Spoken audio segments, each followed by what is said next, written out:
here's another medical video.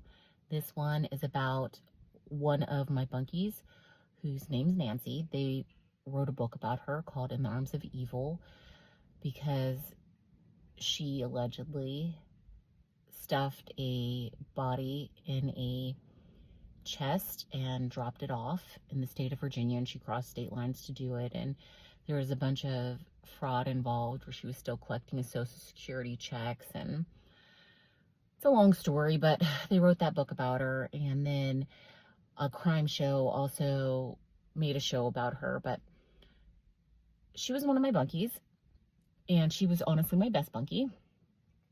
Very easy for me to live with, very clean. An older lady in her 70s that I think when they gave her so many years, they thought it would be a death sentence, but she might actually live to get out, maybe, if the prison system doesn't kill her first. So her medical story, and again, I've witnessed this with my own eyes. This is not he said, she said.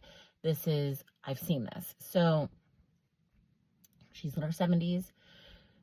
Before I was a bunkie with her, she had another bunkie, and her other bunkie was a hard to live with person.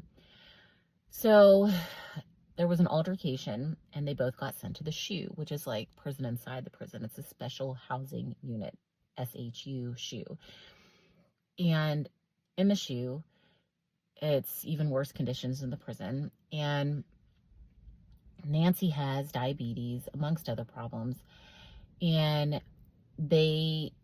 she wasn't getting the treatment that she needed. You know, she's in her 70s. She uses a walker. She can't always get over to medical to get the treatment she needs. So, especially when she's locked down, instead of sending somebody from medical over to take care of her, or in the bad weather, sending somebody over through the snow to take care of her, instead she just sits without medical treatment. So here she is in the SHU, and her sugar drops. And there was a good officer on duty that day, and knew what happened with her sugar, realized what was happening, and that officer really did save her life, but by trying to help her come out of the sugar coma. And they hauled her to the hospital, and while she was at the hospital getting treated for her diabetic coma, she had a clot in her leg that went, and the clot in her leg, when it went, she almost died from it. And so they had to resuscitate her. And after a few days, when she was recovered enough to be sent back to the prison, she came back telling us how she had almost died.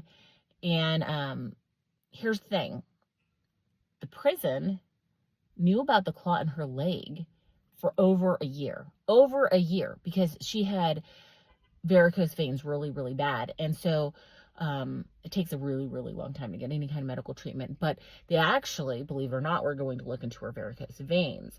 And so when they were looking into her varicose veins, they found a clot in her leg. And a cardiologist, I think it was a cardiologist, anyways, a doctor had come out during that that doctor's visit and said, you have something bigger going on than your veins. You have a clot. And, you know, she already has heart problems. And he said, they're going to have to bring you back real soon because you're going to have this treated. Well, they never brought her back. She never got treated. And then when she went to this diabetic coma in the SHU, you know, that clot went at the same time, and it almost killed her.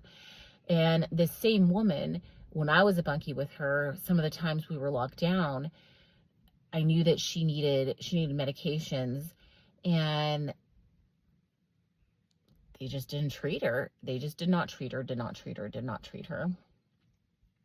And it's really, really sad. I get it that a woman makes a mistake and they do a crime, but prison should be a place of rehabilitation, not a place of torture. If you have done a crime bad enough that you deserve torture, well, then they should probably just execute you.